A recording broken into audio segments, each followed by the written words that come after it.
Hey guys, what's up? It's Melkazunky, and welcome to the next episode of the Ironman. So I believe in the last episode, I said I was going to do yet another elite task and finish off some more achievements, get some more XP lamps, and get whatever the elite reward is. I believe I said that. If I didn't, well, I meant to say it. So we're going to be working on the Fermentic Elite. So if we look at the Fermentic Elite, it says that I have 3 tasks that are currently locked. However, this one can be boosted for, and this one just require a small amount of Barbarian Train. So I essentially have everything ready to go except for this task here, which is complete the high-level section of the Barbarian Agility course while wearing an Agile top, and that requires 250 laps done, which is roughly 3 hours of agility here. So we're going to start working on that. I believe I have 50 or so laps done, so I have quite a ways to go. However, as we're doing this, we're also going to be getting 92 agility, which is not bad, and I believe this means I cannot fail the course anymore. It might be 93, but what's really key about 92 is I can now climb the low wall in Port Phasmetis, which means it's a lot easier to get to Araxor in much shorter banking time. So I'm actually really happy just to be getting this level here. This should do it for the 250 laps at the agility course. Took like 4 hours, so it wasn't that bad to do and fairly simple. You know, unfortunately, Barbarian agility is not the best XP, but we got the agility top, which is all that I needed for the Fermentic task, so this should be all the requirements for this task system done. This should be the last task for the Fermentic Elite Diaries. We just have to kill off a Dagonoth with a Balmung here. And I believe I have everything done. Yeah, all tasks complete in the Fermentic set. So let's go claim those rewards, get those Fermentic Sea Boots 4. And hey, maybe this means I'll have to do some DKs tasks at Dagonoth tasks at the DKs in the future. So we got all of these lamps and also Fermentic Sea Boots 4. And for the people that don't know what these do, essentially when you're killing Dagonoth Kings, you get a damage bonus while wearing them. And you also note all of the Dagonoth bones on the ground. So it's really good for killing the Dagonoth Kings. So if I ever want to kill them, it'd probably just be getting kill count towards a pet or something like that, because the drops aren't worth anything on an Ironman. But lots and lots of agility XP. That was around 200k or so. So I'm already getting fairly close to 93 agility, even though I just got 92, I believe, yesterday. So I did want to get Morvran's challenge complete and out of the way. I have no idea if I'll ever go for completionist cape on this account, but just in case, we'll get Morvran's challenge done. And I also unlocked the famous title, so we now have this out of the way. And also Morvran's challenge was reworked, and you can get like permanent black crystals, so you can skip bosses. But I'm not entirely sure how that works or how you get them. But if it becomes worthwhile to do this challenge in the future, I might look into that. Oh, sweet. Just got an Ascension Signet. I am doing a Death Task at the moment. 8 more to go, and I do have enough Signets for it in the bank, so that's awesome. And I just got Ascension Signet 3, and if I'm not wrong, I believe this is a unique, so that means only 2 Signets to go until I finally get this Ascension Crossbow done, which I have very, very slowly but surely been working on over time. Not bad. Just finished the Reaper task, and only got 9 Reaper points because, well, I skipped a couple tasks in order to get this one due to getting God Wars Dungeon bosses that I didn't really feel like getting kill count in order to get, but I'm going to try to get back to doing Reaper assignments just because, you know, Hydrixes are worth a lot of money, and a Ring of Death would be nice to have, so here marks the beginning of going for that. After a few crafting daily challenges, I was fairly close to a level, so I decided to go ahead and get it, and that's 95, so that now means new FGs can be opened, I guess, and Trainer Leathercoif and Damonheim. So nothing that interesting, but that does mean 4 levels from 99, and that would take a really long time if I were to do it entirely on Harps, but I think I am going to rely on some daily challenges as well for XP and just leave crafting where it is for quite a while. Yeah, just got 93 TV, and I've been working on elf pickpocketing as usual, and hopefully what this means is I can now continuously do thieving, no longer have to take breaks, because, well, at a low level you fail a lot, so you're not able to thieve all the time. I can now pickpocket Kadaran workers without boosting, which is nice. So I'll get to the point, hopefully, with this level, maybe with the next level, where I no longer have to, you know, take a couple minute break and go chop ivy while I'm waiting for the elves to cool down.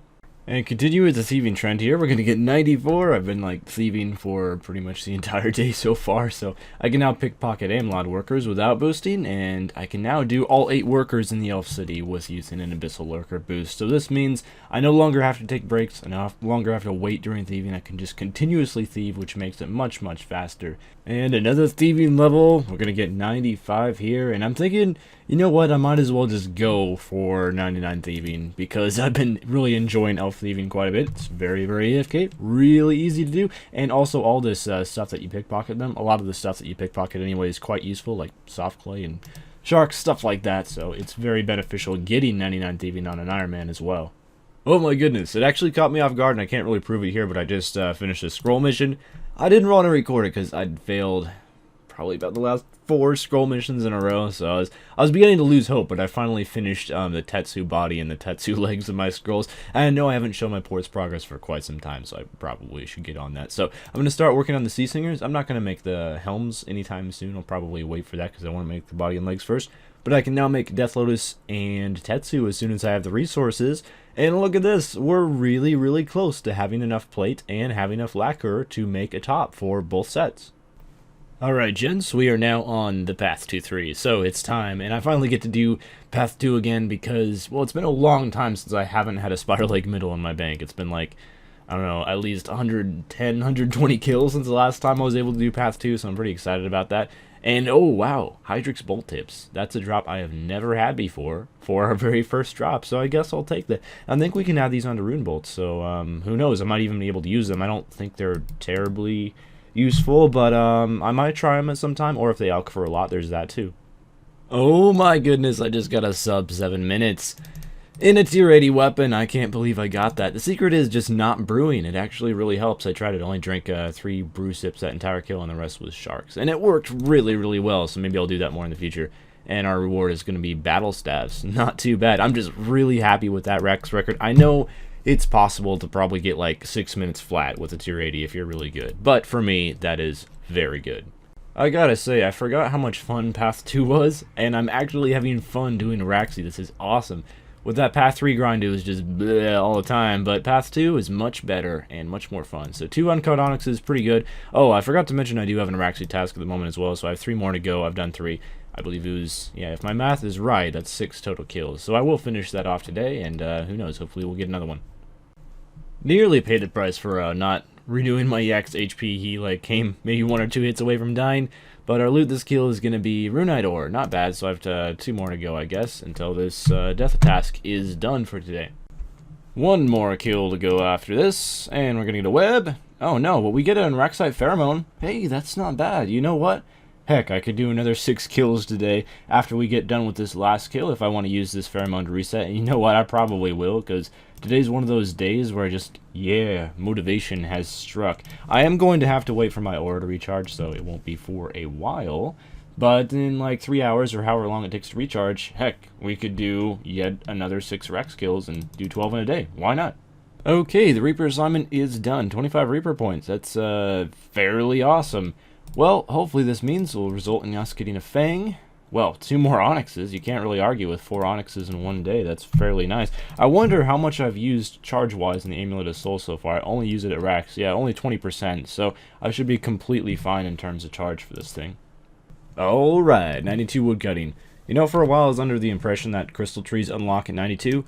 But no, they don't. They unlock at 94, so we still have quite a bit more ivy to do. And I guess I could do something like C2 woodcutting, or turn woodcutting into a daily and do Elder Evil Trees or something like that. But I'll admittedly probably just do ivy when working on video editing or something like that. So anyway, there's another level. Okay, let's grab another task, and hopefully it will be Araxi, but we'll see. Legions! Oh my gosh. Getting 28 Ascension Keys would be like 4 or 5 hours of camping Rari, and I don't really want to do that, so we'll get something else, and it's going to be KBD.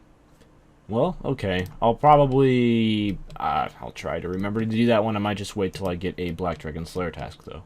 Oh yeah, and the nice thing about actually training thieving is you get to do stuff like this. Let's open up this effigy.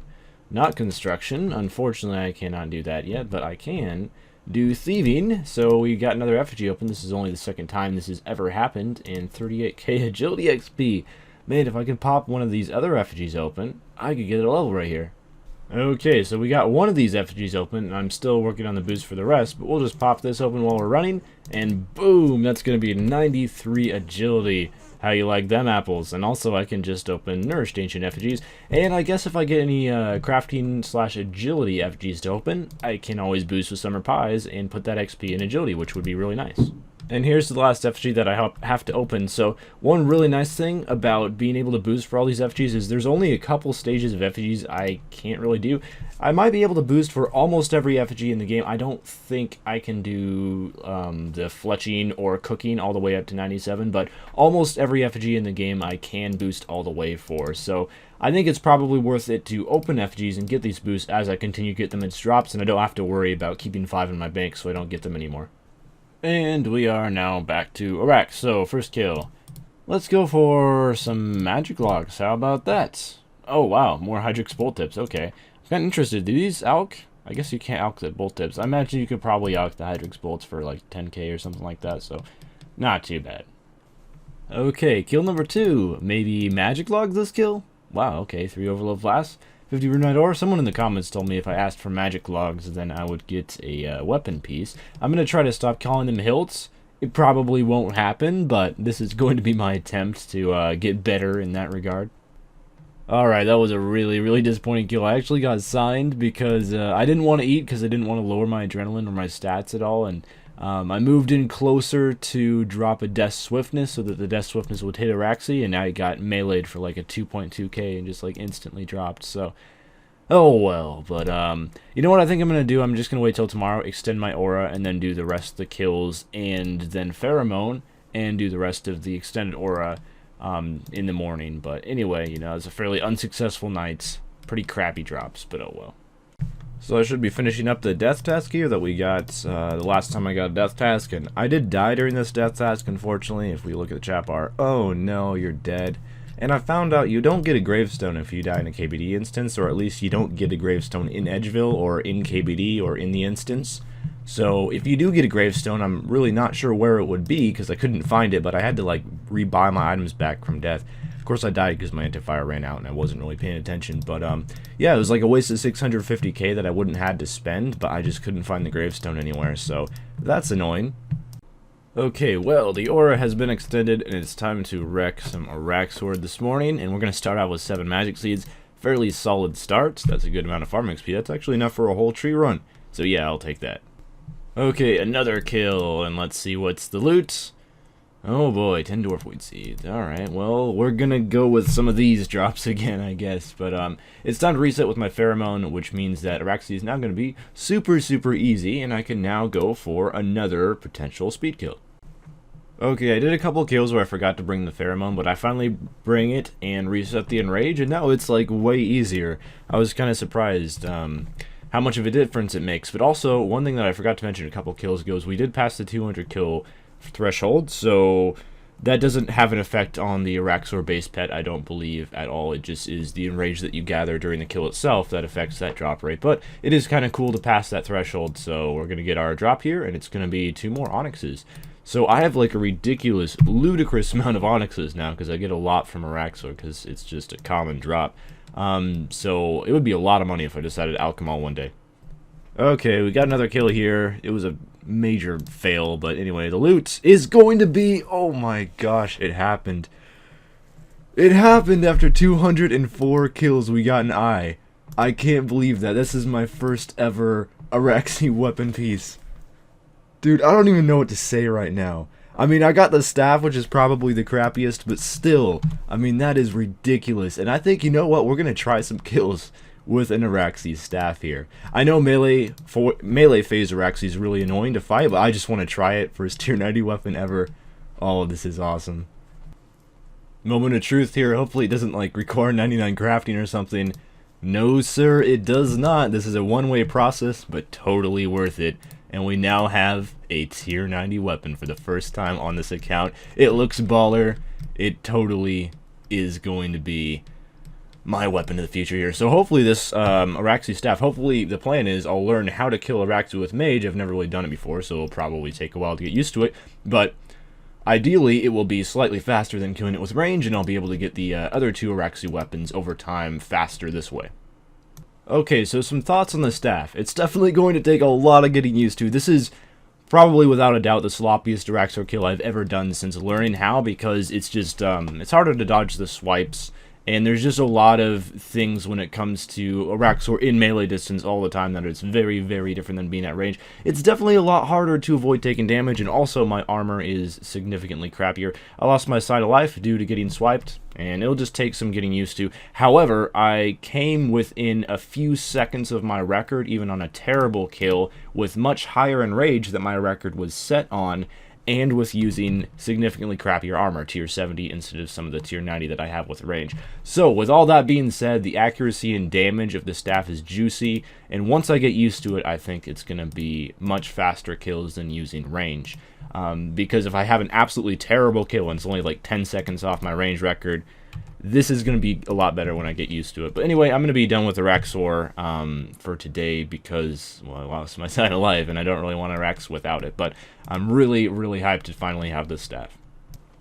Alright guys, I've been working on pest control for quite a while because pest control is the spotlighted minigame pretty much for all day, in fact. But I've been doing this for a reason, not for the Void Knight armor necessarily, but actually I'm going for something quite different, the Seedicide.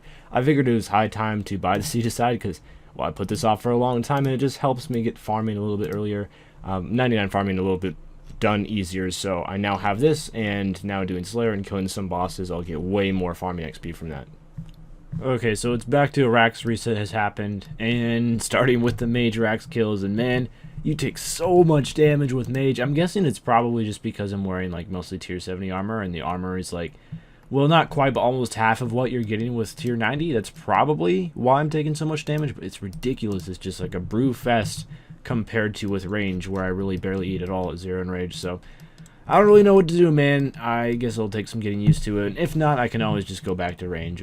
Okay, I'm doing path 3 now, which is much less stressful, so let's go ahead and reward 5 more magic seeds. Not bad, you know, even with that Seedicide, I still welcome the extra farming XP that magic seeds bring, and another kill down, and we're gonna get, wow, another pheromone. Alright, so the pheromone luck has been real lately. I think that's like the 3rd pheromone in the last 50 kills or so, so I can't even argue that's an extra few kills that I'll probably do in the morning or something like that, and 10 rune plates, which is like 380k in Elks. Okay, well, that kill went okay, and that's gonna be the last kill of the day. I think that was 6 today, and I could do another 6 in the morning with the pheromone reset, so 10 rune plate bodies. Oh yeah, and I really, really need to get myself some Sea Singer's armor because the amount of destruction that Araxor is inflicting on me is just a bit ridiculous in this tier 70. I had a tip from a friend to try subjugation, but or try Ganodermic. The armor is slightly better than the subjugation, so I might try it, but you do lose the damage bonus and the perk bonus that way, so I'm not sure which way is the best way to go, other than I need to get the ports armor as fast as possible. Okay, this should be another boss task done. Yeah, Death Assignment done, 12 Reaper points. Not too bad. So DK's isn't a great Reaper assignment, but it is a fairly quick one, and I got to use my Nox staff. There's not a whole lot of tasks that I could use my new beautiful staff against, but DK's was one of them, so that was nice. So the Noxious staff is working out pretty well for Slayer so far. This Ganos task went very well with the deeps of the staff, and I was using like an Armadyl battle staff before, so this is definitely an upgrade, and I'm really glad I didn't decide to rebuy a chaotic staff now that I got this. And also I got another one of these Runite ore drops off of the rare drop table. It's just so OP, 99 rune ore. That's ridiculous. I have no idea why that's on the rare drop table, but I will take it. Holy crap, we got the notorious Dark Beast of Doom. Man, this guy looks scary. I honestly don't know if I want to fight him because I have no food, but heck, let's try it. Let's try it. Let's see how this goes. He's probably going to, like, just destroy me.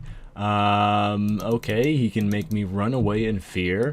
We'll use Debilitate on him. And, okay, he doesn't really do that much damage. So he'll probably drop 2 things, as we learned, I think, in the last episode. When I killed another elite monster, he dropped 2 items, so hopefully that's what's going to happen here.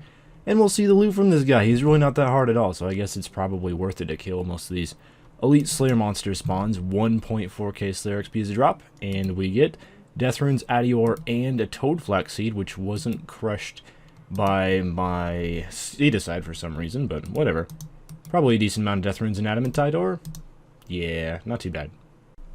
Okay, we finally got that new Rax record. It only was a few seconds faster. Not really sure why, because the thing is, the Noxious staff just completely destroys. Like, the damage and accuracy are much, much better than the Royal Crossbow. Yeah, it doesn't really translate into faster kill speed, and I imagine that's probably because I'm eating and brewing a lot more, and that's probably the main reason. So if I had, like, a Noxious bow, I would have destroyed kill speeds here, but I don't know. I'm going to keep trying, though. I'm getting a feeling that our second weapon piece is going to come a lot quicker than 204 kills, so hopefully it's not going to be a duplicate eye, but I'm really hoping that because I'm killing a Raxor with Mage, I'll get a Fang sometime soon. But this time, we're going to get, oh nice, Spider Leg Middle. Okay, this is awesome for two reasons. For one, it's piece 2 of our third leg, and also Onyx is along with it. That's pretty sweet. And I no longer have to do path 2, so I don't have to worry about getting swiped and other really irritating stuff like that. I can just go with the really chill, easy path 3 instead. Alright, another kill. What's loot gonna be? Triskelion Key, rhyming accidentally. This is going to be the last kill of the day here, and we're going to get Aventos and Dwarf Weeds as our final reward. And the reason why this is the last kill today is because my ore is going to run out. By the time I bank and stuff, I'll have like 5 minutes left because I'm slow, and then I won't have an ore for phase 4, which is just suppressing, and no one really wants that. You know, since this episode hasn't been particularly heavy on getting levels up, I think it's time to get one here, and a level that's actually helpful, unlike most levels that we're getting. 97 Herblore means no longer having to boost for making Holy Overload potions, which is what I'm turning all of my overloads into gradually over time, and also no more boosting for Gorged Ancient Effigies, so that's really helpful. And if we look in my bank here, I have so many herbs that I could potentially put into potions. I'll probably turn the Toad Flaxes into brews, and I'll probably turn the Renards, wherever they are right here, into prayer potions. And other than that, there's just so many herbs to use. It would take a long time to use all of these up. And after quite a bit of doing some potioning, this is essentially what I came up with. A really nice looking Herblore tab, in my opinion. And I got quite a bit of supplies. I mean, just loads of brews. I'm actually profiting brews because I'm mostly using sharks at Araxor now. And lots of Holy Overload potions, which that number will continue to grow. I can make like 200 more of them in a few days as I mine the Crystal Flask. But we're going to end off the episode here. Here are my stats, ending at 2450 total level, which is a landmark milestone in its own, in some way, I suppose. And, you know, a lot of Araxor were done in this video, and we definitely got some nice drops. So I'd say this is definitely one of the more successful episodes we've had. Anyway, thank you guys for watching. I'll see you next time in a week or so, but until then, farewell.